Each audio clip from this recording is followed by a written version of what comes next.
May mga puso na hindi napapagod. Hindi napapagod magmahal. Hindi napapagod lumuha.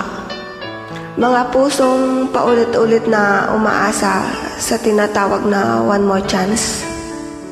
Yung paulit-ulit kang naghihintay kahit alam mong malabo na yung hinihintay mo.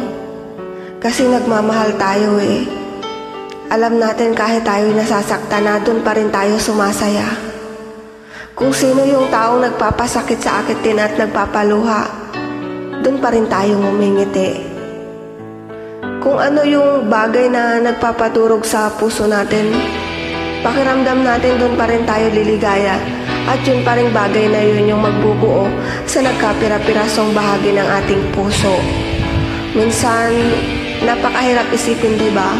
Napakahiwaga ng pag-ibig, hindi talaga maunawaan, napakahirap pigilan, napakahirap kontrolin. Ramdam natin lahat yan kasi lahat tayo dumaan sa panahong nagmahal ng lubusan. Yung iba parang mababaliw sa kai-emote kasi nga talagang ang hirap pakisamahan ng pag-ibig, lalo na kung hindi talaga para sa'yo. Minsan, unawain na lang natin na kung talagang para sa atin yun. Maghintay na lang tayo. Para po sa inyong lahat, ikaw lang ang mamahalin. Sa bawat pagtibok ng pusong luhaan, tanaw ang pag-asang sana ay makamtan. Magbalik ang saya na pinagsaluhan, makalas ang gapos nitong kalungkutan. Ginuhit ng palad kaya nagkalayo, kahit hindi natin kapwa pa ginusto.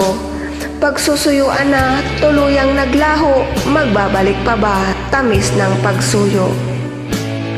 Malalasa pa ba ang tamis ng halik kung di ka matanaw sa bawat pag-itlip? Mabubura pa ba ang hapdi at sakit kung laging laman ka ng puso at isip? Magkait man sa'tin ang ihip ng hangin, pilit na lalaban, ika'y hahanapin. Sakaling dumating itong takip silim, sa dako paroon, ika'y hihintayin. Aking hahanapin ang bawat sandali, upang magkita ka't malasap ang ngiti. Dahil ikaw pa rin iibigin muli, kahit nakatumbas muling pagkasawi. Maraming salamat po ulit sa inyong lahat, sa mga kaibigan ko. Maraming salamat sa mga sumusubaybay. At sa family ko dyan sa Pinas, maraming salamat. Ingat kayo palagi.